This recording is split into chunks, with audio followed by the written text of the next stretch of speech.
Good morning students. Last lecture तक अपने alcohol के जो केमिकल प्रॉपर्टीज़ थी वो कंप्लीट कर ली थी।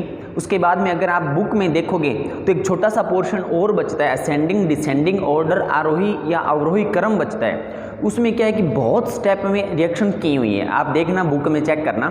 वो रिएक्शन अभी अपने नहीं करेंगे क्योंकि उसमें आप लोगों ने बहुत सी ऐसी रिएक्शन है जो अभी तक नहीं की है। तो जब वो पूरी जैसे 10th चैप्टर की भी है, उसमें कुछ 11th की है, 12th की है, 13th चैप्टर की है, वो टॉपिक अपने तब करेंगे जब पूरा और जो ऑर्गेनिक पोर्शन अपना कंप्लीट हो जाएगा। मतलब जब अपने सारी रिएक्शन कंप्लीट कर लेंगे उसके बाद में ये पोर्शन करेंगे। बीच में से एक बार इसको स्किप करते हैं और अभी आज अपने नया टॉपिक स्टार्ट करने जा रहे हैं और वो है फिनोल। फिनोल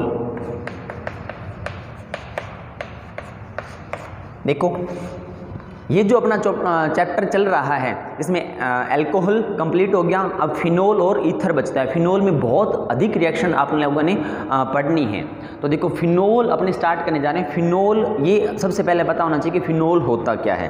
तो अल्कोहल जैसा ही फिनोल कंपाउंड होता है, थोड़ा सा फर्क होता है। क्या करता हूँ मैं, अगर मैं बेंजीन रिंग लेकर इसके ऊपर OH ग्रुप जोड़ देता हूं तो ये बन जाता है फिनोल। क्या बन जाता है? फिनोल। या अगर अपने इसका फॉर्मूला लिखते हैं तो C6H5OH होता है, इसे बोलते हैं अपने फिनोल। क्योंकि जो बेंजीन होती है, अकेली मैं बेंजीन की बात करता हूं, इसका फॉर्मूला होता है C6H6। इसमें सभी कॉर्नर पर कार्बन है, एक एक कार्बन, और उसके साथ में एक एक हाइड्रोजन क्या है, बॉन्डेड है, जुड़ा हुआ है। अब यहाँ से मैंने क्या करना है कि एक जो इसके अंदर एक OH ग्रुप को जोड़ना है। तो मैं यहाँ से क्या करूँगा, एक हाइड्रोजन को रिमूव कर दूंगा, हटा दूंगा, और उसकी जगह मैं क्या जोड़ दूंगा, एक OH ग्रुप, ऐसे। ठीक है। तो अब एक चीज़ का ध्यान रखना, आप लोग हमेशा ये ध्यान रखना, अभी तक आपने जो ऑर्गेनिक में ये जो एरोमेटिक कंपाउंड पढ़े हैं, एरोमेटिक यौगिक जो पढ़े हैं, उसमें आपने हमेशा यहाँ पर ही कोई एक्स्ट्रा ग्रुप जुड़ा हुआ मिलेगा आपको। तो अगर मैं फिनोल बनाता हूँ तो फिर ये मत सोचना कि ये भी फिनोल है, ठीक है। और OH को आप किसी भी कार्बन पर ऐड कर सकते हो, ये भी फिनोल है। और आप सिर्फ आपको ये ध्यान रखना है कि बेंजीन रिंग पर OH ग्रुप ऐड होना चाहिए। ये सारी जो है फिनोल की स्ट्रक्चर हैं। तो इसमें जैसे यहाँ पर ऐड कर दो, यहाँ पर कर दो, यहाँ पर कर दो, यहाँ पर जो टोटल कार्बन जो है 6 कार्बन, उसमें आप कहीं पर भी OH ग्रुप को ऐड करके फिनोल बना सकते हो। तो ये एक छोटा सा जनरल इंट्रोडक्शन था फिनोल का। उसके बाद में अगर मैं बात करता हूँ IUPAC इसके नोमेनकल्चर की, या इसमें एक और छोटा सा वर्ड आता है, वो ये है कि जो फिनोल होता है उसका एक जनरल नेम होता है कार्बोलिक एसिड। कार्बोलिक एसिड क्या है? कार्बोलिक अम्ल।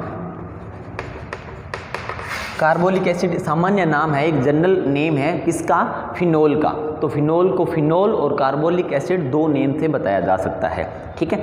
अभी उसके बाद अपने स्टार्ट करते हैं इसका नोमेनकल्चर। ये एक इम्पॉर्टेंट टॉपिक है, नामकरण, फिनोल का नामकरण। तो इसमें अगर आप बुक कंसल्ट करोगे, बुक भी साथ साथ देखते रहना आप लोग, तो उसमें आपको एक बढ़िया सी टेबल मिलेगी। तो सबसे पहले मैं बताता हूँ, इसमें IUPAC जो नोमेनकल्चर है उसमें फिनोल को फिनोल ही बोला जाता है। मतलब इसका IUPAC नेम क्या है? फिनोल। क्या इसका IUPAC नेम? फिनोल।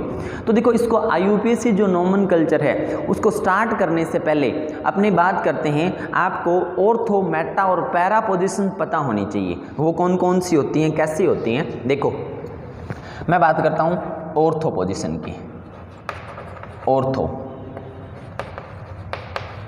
फिर अपने बात करेंगे मेटा। क्या? मेटा। और लास्ट में बात करेंगे अपने पैरा।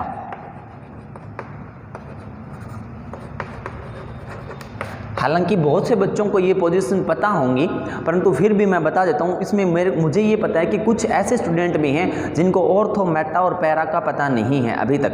कुछ थोड़ी बहुत बातें पता होंगी, और अभी तक आपको जो बात पता है वो मुझे ऐसे लग रहा है कि अगर मैं किसी भी बेंजीन रिंग पर यहाँ और यहाँ कोई दो फंक्शनल ग्रुप या कोई दो सब्स्टिट्यूट ग्रुप ऐड करता हूँ, मतलब दो क्रियात्मक समूह या दो प्रतिस्थापी समूह इस कंडीशन पर जोड़ता हूँ, तो वो कंडीशन कौन सी होती है?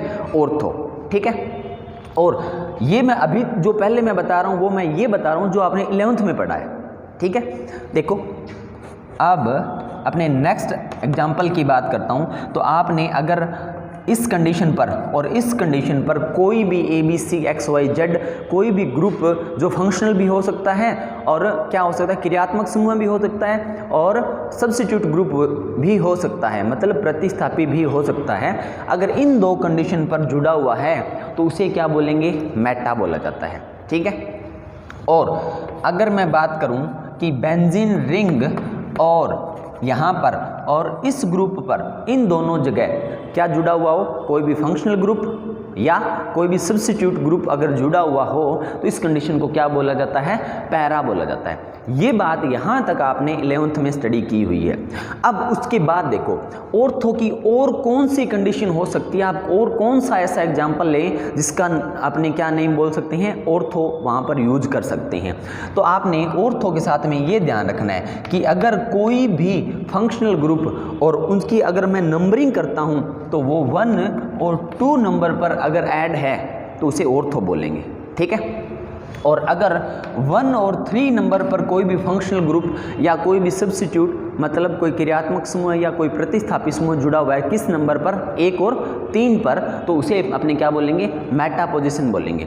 और अगर मैं पैरा की बात करता हूं तो 1 और 4 पोजीशन पर अगर कोई भी फंक्शनल ग्रुप और कोई सब्स्टिट्यूट ग्रुप ऐड है तो उसे अपने क्या बोलेंगे? पैरा पोजीशन बोलेंगे। तो आपने 11th में ये और ये पढ़ा हुआ है। ठीक है। अब मैं कुछ और बात करता हूँ। देखो मैं ऑर्थो की बहुत सारी कंडीशन बनाता हूँ।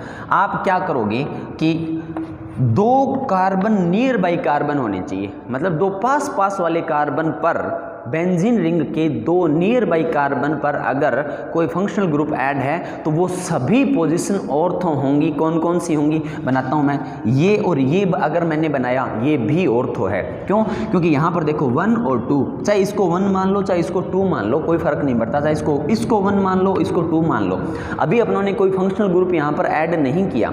1 2 कब बनाएंगे? अपने 1 2 अपने तब बनाते हैं जब यहाँ पर कोई भी फंक्शनल ग्रुप या कोई सब्स्टिट्यूट ग्रुप क्या हो? ऐड हो। तो ये कंडीशन जो है वो क्या है? ऑर्थो। और बनाते हैं अपने, अगर मैं ये और ये कंडीशन बनाता हूँ ये भी ऑर्थो पोजीशन है। आप हमेशा ये, आप लोगों को अभी तक शायद ये पता था कि सिर्फ यही ऑर्थो होता है, नहीं, ये भी ऑर्थो है, ये भी ऑर्थो पोजीशन है। और स्ट्रक्चर बनाते हैं अपने, ये और ये कंडीशन है, ये भी ऑर्थो कंडीशन है। क्योंकि अब देखो ये बेंजीन रिंग है, इसको ऐसे घुमा सकते हो आप, किधर किसी साइड ही बना लो। इसमें ये तो कोई ज़रूरी नहीं है कि अपने यही बनाएं वही ऑर्थो होगी। और कंडीशन बनाते हैं अपने 2 नियर बाई, मतलब 2 पास पास वाले कार्बन, जैसे यहाँ पहुँच गए अपने, ये और ये जो है ये भी ऑर्थो कंडीशन है। एक और बना सकते हैं अपने लास्ट में, और वो कौन सी हो सकती है? यहाँ पर और यहाँ पर देखो ये मैंने 2 जो बॉन्ड फ्री बनाए हैं, ये कंडीशन ऑर्थो है, ये भी ऑर्थो है। मतलब इस टेबल में जो जितनी सारी स्ट्रक्चर बन रही है वो सब क्या है? ऑर्थो पोजीशन हैं। ये मैं आपको इसलिए बता रहा हूँ क्योंकि अब कोई ज़रूरी नहीं होगा, मैं ऐसे नहीं करूँगा कि मैं हमेशा यही बनाऊँ। ये भी बना सकते हैं। इसमें इनमें से कोई सी भी कंडीशन बनाना, कोई सी भी स्ट्रक्चर बनाना, आप लोग सभी ऑर्थो पोजीशन होंगी। समझ में आई बात? इसी टाइप अपने देखते हैं मेटा कंडीशन। तो देखो आप लोगों को ये पता होना चाहिए, ये मैंने 1 2 1 3 और 1 4 जो नोट किया है ये पता होना चाहिए कि अगर कोई फंक्शनल ग्रुप उसमें 1 और 2 पे जुड़ा है तो ऑर्थो, 1 और 3 पे जुड़ा है तो मेटा, 1 और 4 पे अगर ऐड है या बॉन्डेड है तो उसे क्या बोलेंगे? अपने पैरा पोजीशन बोलेंगे। तो देखो ये और ये भी कौन सी है? मेटा पोजीशन है। और अपने देखते हैं कौन कौन सी कंडीशन हो सकती है मेटा की। मैं यहाँ से लेकर और यहाँ पे अगर बॉन्डेड बनाता हूँ, कोई भी फंक्शनल ग्रुप ऐड करता हूँ, ये कंडीशन भी मेटा कंडीशन होती है। ओके। उसके बाद बात करते हैं अपने और देखो अपनी कौन सी कंडीशन हो सकती है। मैं यहाँ से और यहाँ पर भी अगर बनाता हूँ तब भी क्या होगा कि ये कंडीशन भी मेटा है। मतलब अगर मैं यहाँ से स्टार्ट करूँ या यहाँ से स्टार्ट करूँ नंबरिंग, तो 1 2 और 3, तो एक तो 1 पर और एक 3 पर यहाँ पर कोई कुछ न कुछ ऐड होगा। इसमें भी अगर मैं यहाँ से स्टार्ट करूँ 1 2 3 या यहाँ से करूँ 1 2 3, तो ये भी कंडीशन क्या है 1 3 और ये भी क्या है 1 3। जो बेंजीन रिंग के अंदर 1 3 कंडीशंस बनेंगी वो सभी मेटा पोजीशन होंगी। ओके, और देखो जैसे मैं यहाँ और यहाँ अगर बनाता हूँ ये भी मेटा कंडीशन है। कौन सी है? मेटा। और देखो कौन सी बना सकते हैं अपने बेंजीन रिंग, और अगर मैं यहाँ से और यहाँ पर बनाता हूँ तो ये देखो ये भी 1 2 3 या इधर से स्टार्ट करते हो 1 2 3, तो ये सभी 1 3 पोजीशन बन रही हैं। एक कंडीशन और बन सकती है, कौन सी? ये और ये। अब ये जितनी मैंने 6 स्ट्रक्चर बनाई हैं 1 2 3 4 5 6 स्ट्रक्चर, ये सभी किसकी हैं? मेटा पोजीशन होती हैं। तो अभी आप लोगों ने पहले ये पढ़ा था कि ये, और बहुत से बच्चों को कन्फ्यूजन था कि ये सिर्फ 3 ही ऑर्थो मेटा पैरा हो सकती हैं, नहीं और भी हो सकती हैं। ठीक है, अब अपनी बात करते हैं पैरा की। पैरा का मतलब क्या होगा कि अगर कोई भी फंक्शनल ग्रुप फर्स्ट और फोर्थ कार्बन पर ऐड है या कोई सब्स्टिट्यूट ग्रुप कौन कौन से कार्बन पर? फर्स्ट और फोर्थ कार्बन पर अगर ऐड है तो वो जो कंडीशन होगी वो सभी कंडीशंस पैरा होंगी। और कौन सी हो सकती हैं देख लो आप। अगर मैं यहाँ से स्टार्ट करूँ तो ये फर्स्ट सेकंड थर्ड और फोर्थ, ये भी फर्स्ट फोर्थ है, ये भी फर्स्ट और फोर्थ है, ये भी पैरा है। कहीं से स्टार्ट कर लो, इसमें काउंट करो 1 2 3 4, चाहे इधर से करो चाहे इधर से करो कोई फर्क नहीं पड़ता, 1 2 3 4। तो ये भी कंडीशन क्या है? पैरा, और ये भी कंडीशन क्या है? पैरा पोजीशन है। उसके बाद बात करता हूँ अगर मैं, तो देखो अगर मैं यहाँ और यहाँ से बनाऊँ ये भी कंडीशन क्या होंगी? पैरा होंगी। तो 1 2 3 और 4। ठीक है, अब इसमें आपको ये थोड़ा और इजी हो जाएगा कि आप लोगों ने ये देखना है कि बिल्कुल जो जैसे ये कार्बन और ये बिल्कुल कॉर्नर वाले बिल्कुल सामने वाले जो कार्बन होंगे उन पर अगर कोई भी फंक्शनल ग्रुप या कोई सब्स्टिट्यूट ग्रुप एडेड है, बॉन्डेड है, तो वो कंडीशंस क्या होंगी? पैरा होंगी। पैरा की सिर्फ 3 ही कंडीशन होती हैं और कोई नहीं बन सकती। अगर आपको बन हो तो ट्राई कर लेना। ठीक है, तो दोबारा से बात करते हैं। ऑर्थो कंडीशन कौन सी होंगी? वो कंडीशन ऑर्थो होंगी जिसमें 1 और 2 नंबर पर चाहे तो फंक्शनल ग्रुप और चाहे कोई भी सब्स्टिट्यूट ग्रुप क्या हो? ऐड हो या बॉन्डेड हो। या अगर मैं बात करता हूँ मेटा की, तो मेटा कंडीशन कौन सी होंगी? वो कंडीशंस मेटा होंगी जिसमें फर्स्ट कार्बन और थर्ड कार्बन पर क्या होगा? जो कार्बन पर कोई भी फंक्शनल ग्रुप या कोई सब्स्टिट्यूट ग्रुप क्या हो? ऐड हो। या अगर मैं बात करता हूँ पैरा की, तो फर्स्ट और फोर्थ कार्बन अपनों को लेना होगा और उसमें जो भी अगर अपने चाहे फंक्शनल ग्रुप जोड़ें, क्रियात्मक समूह जोड़ें या कोई भी प्रतिस्थापी मतलब कोई सब्स्टिट्यूट ग्रुप अगर ऐड करते हैं तो वो कंडीशंस क्या होंगी? पैरा पोजीशंस होंगी। अब अपने आते हैं वापस किस पर? IUPAC नोमेनकल्चर या नामकरण पर। तो देखो इसमें आप लोगों को अगर बुक में एक टेबल मिलेगी और उस टेबल को आपने याद करना है, वो सारे एग्जाम्पल है ना वो आपको यूज होंगे। तो ये उनके जो IUPAC नेम और इनका जो जनरल मतलब जो सामान्य नाम है सब कुछ याद होना चाहिए आपको। ठीक है, तो अपने बनाते हैं, स्टार्ट करते हैं नामकरण। देखो अच्छा, ये जो मैंने ऑर्थो मेटा पैरा जो कंडीशन बनाई है ये एक बार अपने फिर से यूज करेंगे 13th चैप्टर में जब अपने एमीन पढ़ेंगे तब वहाँ पर फिर से ये आएंगी। तो ये ऐसे याद कर लेना, आज के बाद में इसमें कोई भी कन्फ्यूजन नहीं होना चाहिए। और ये जो पॉइंट था ये 10th चैप्टर में भी आपका यूज हुआ था। कहाँ पर? हेलो एरीन वाले टॉपिक में। ठीक है, तो अगर आपने 10th चैप्टर अच्छे से पढ़ लिया है तो आपको ये याद हो गया होगा वहाँ पर, और वहाँ पे नहीं पढ़ा तो यहाँ पे पढ़ लो, कहीं न कहीं तो जरूर पढ़ना पड़ेगा इसको। ठीक है, अब अपने स्टार्ट करते हैं इसका नोमेनकल्चर, नामकरण।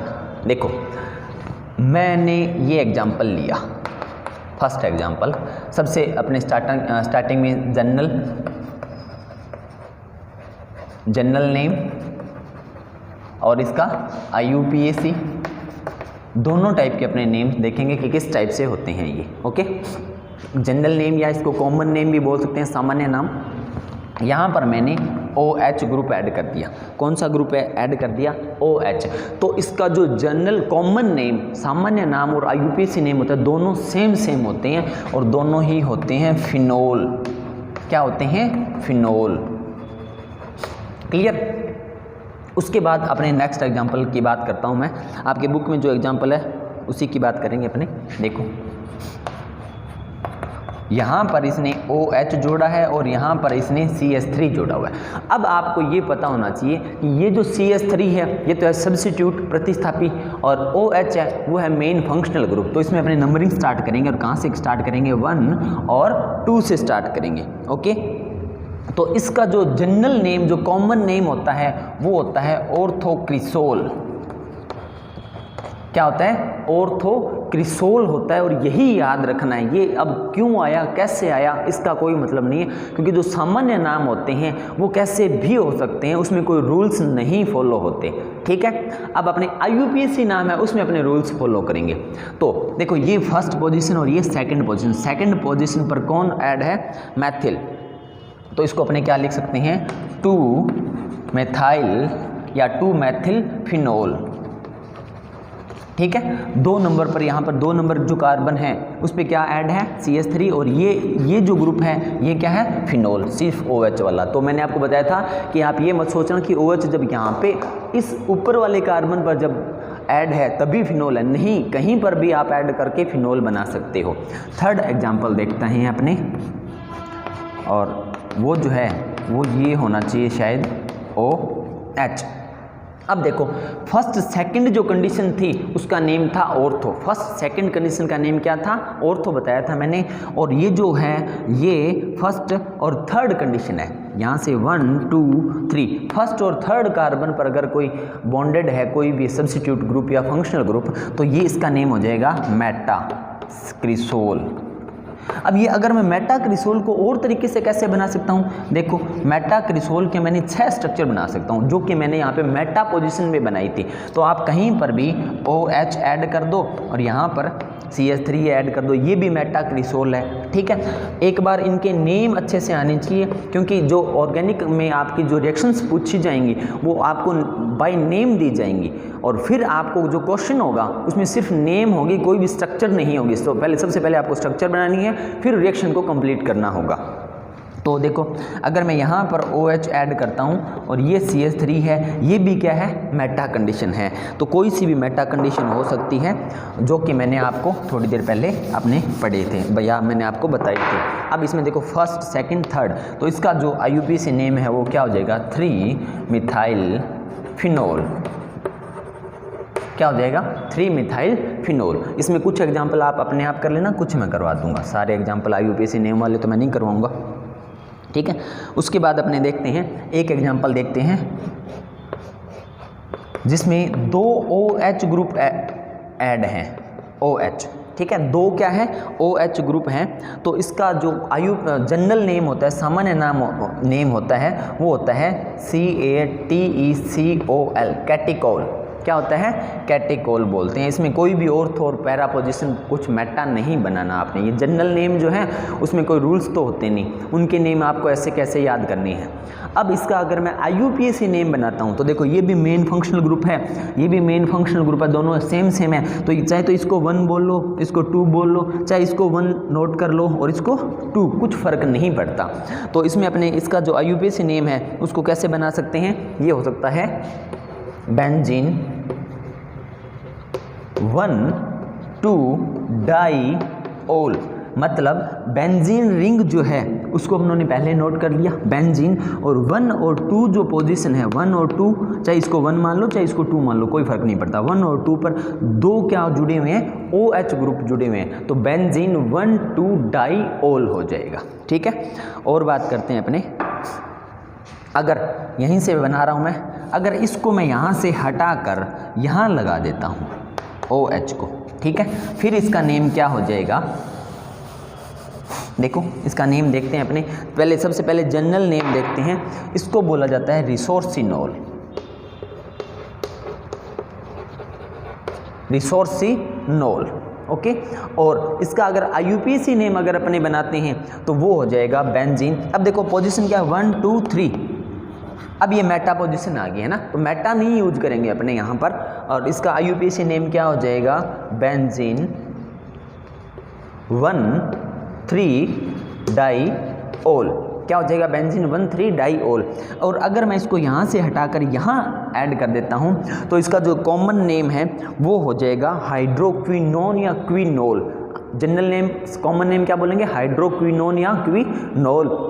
और IUPAC नेम जो है उसको अपने क्या बोलेंगे, 1 2 3 4 इस पे है, ठीक है। तो क्या हो जाएगा, बेंजीन 1,4-डाइओल हो जाएगा। तो ये IUPAC नेम अपना ये टॉपिक यहाँ था, कंप्लीट हुआ। इसमें जो टेबल बनी हुई है उसमें जितनी भी स्ट्रक्चर हैं वो सारी आपको अच्छे से याद होनी चाहिए, क्योंकि ये स्ट्रक्चर क्या होंगी, जब अपने केमिकल रिएक्शंस पढ़ेंगे तो उसमें यूज होंगी ये सारी। तो इसके अच्छा, इसकी खास बात ये है कि इससे पहले जितने टॉपिक अपनों ने किए हैं उसमें आपको जो कॉमन नेम है वो नहीं ध्यान रखना था, आपको सिर्फ IUPAC नेम ध्यान रखना था। बट ये जो टॉपिक है फिनोल वाला, इसमें आपको जो IUPAC नेम और कॉमन नेम दोनों ध्यान रखने हैं। अब उसके बाद अपना नेक्स्ट पोर्शन आता है method of preparation of phenol, मतलब फिनोल बनाने की विधियाँ। Method of preparation of phenol. तो इसमें जो आपका सिलेबस है उसके अकॉर्डिंग इसको 2 टाइप में डिवाइड किया गया है। फिनोल बनाने की विधियाँ टॉपिक स्टार्ट कर रहे हैं अपने, और इसको कितने टाइप में डिवाइड किया गया है, 2 टाइप्स में, मतलब इसको 2 भागों में बांटा गया है। और कौन कौन से हैं वो सबसे पहले अपने देखेंगे। जो फर्स्ट पार्ट है वो आता है laboratory method. Laboratory methods, laboratory method का मतलब है प्रयोगशाला विधि। प्रयोगशाला विधि, ठीक है, कि इसको लैब के अंदर कैसे बनाते हैं। ओके, और उसके बाद सेकंड जो पोर्शन है वो होता है इंडस्ट्रियल मेथड। इसका नेम होता है औद्योगिक विधियां, कि कोई भी जो इंडस्ट्री है या कोई भी उद्योग है उसके अंदर इसको किस टाइप से बनाया जाता है। तो यहाँ पर अपने जैसे कि आपने आज तक जैसे फिनोल पढ़ा, हेलो एल्केन पढ़ा, हेलो एरिन पढ़ा, जो भी ऑर्गेनिक के टॉपिक पढ़े, तो उसमें आपने जैसे सबसे जो method of preparation of phenol या कोई भी अपने किसी की मेथड स्टार्ट करते हैं तो सबसे पहले एक चार्ट फॉर्मेशन करते हैं, चार्ट बनाते हैं। उस चार्ट में सिर्फ अपने क्या करते हैं कि जितनी रिएक्शंस अपनों ने स्टडी करनी है उसके सिर्फ अपने नेम नोट करते हैं। तो इसमें आपको ये ध्यान बता देता हूँ मैं, आप 5 मेथड इसकी पढ़ेंगे और 5 इसकी पढ़ेंगे, टोटल कितनी हो जाएगी, 10 मेथड्स हो जाएंगी। तो सबसे पहले अपने देखते हैं benzene diazonium chloride, benzene या बेंजीन डाई एजोनियम साल्ट से, फ्रॉम बेंजीन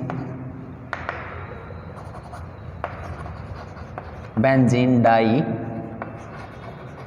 एजोनियम सॉल्ट। इसको क्या बोलते हैं, बेंजीन डाई एजोनियम लवण बोलते हैं, ठीक है। आप लोग हिंदी में अपने आप नोट कर लेना, बेंजीन डाई एजोनियम लवण, बुक में भी मिलेगा, बुक के साथ साथ पढ़ा करो इसको।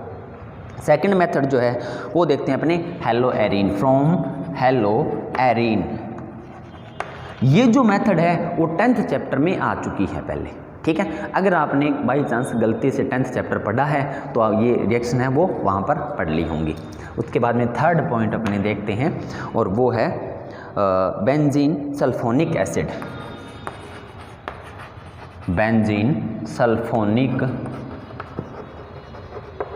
एसिड, बेंजीन सल्फोनिक एसिड, इसका यही नेम होता है बेंजीन सल्फोनिक अम्ल से अपने फिनोल किस प्रकार फॉर्मेशन करेंगे, रिएक्शंस बाद में देखेंगे अपने।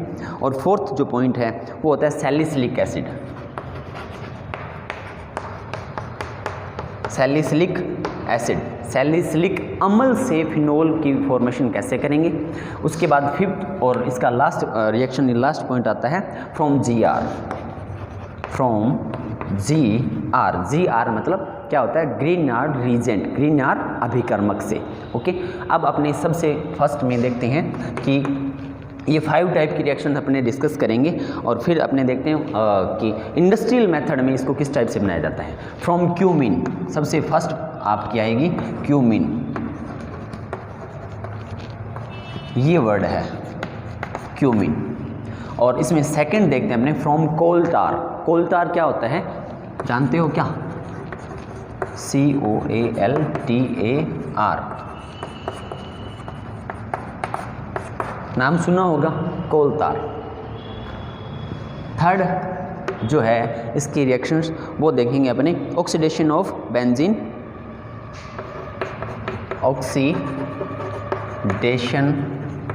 ऑफ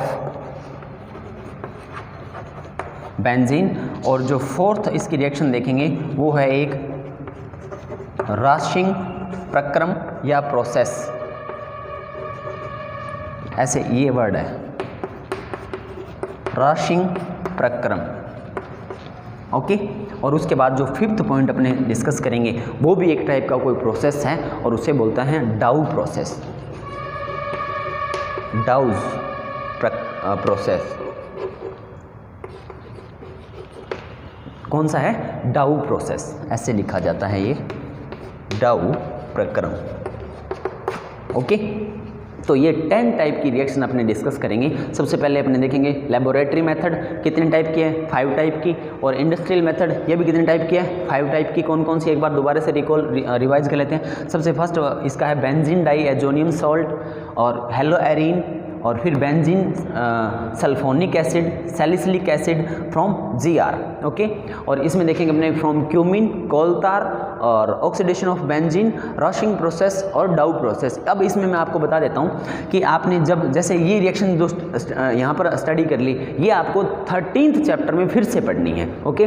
और ये जो हेलोएरीन है वो आपने 10th में स्टडी कर ली।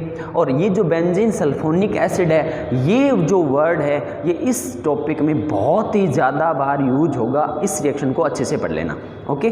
फिर आएगा सैलिसिलिक एसिड। ये जो सैलिसिलिक एसिड ये जो रिएक्शन है ये एक बार 12th चैप्टर में जहाँ पर अपने कार्बोक्सिलिक एसिड वाला टॉपिक पढ़ेंगे वहाँ पर ये फिर से आएंगी। तो आपको ये पता होना चाहिए, अच्छा ये GR ये भी वहाँ पर फिर से आएंगी। तो आपको ये पता होना चाहिए कि कौन सी रिएक्शन कहाँ पर आ रही है और कितने टाइम्स आप लोगों ने इसको, कितनी बार आप लोगों ने इसको पढ़ना है। और ये जो है ये रिएक्शंस नहीं आएंगी क्योंकि ये इंडस्ट्रियल मेथड है। तो इंडस्ट्रियल मेथड सभी जो आपके कंपाउंड है, ऑर्गेनिक कंपाउंड, उनकी नहीं पढ़नी है आप लोगों ने, और सिर्फ किसकी पढ़नी है? फिनोल की। अभी तक आप लोगों ने फिनोल की इंडस्ट्रियल मेथड ही स्टडी की है।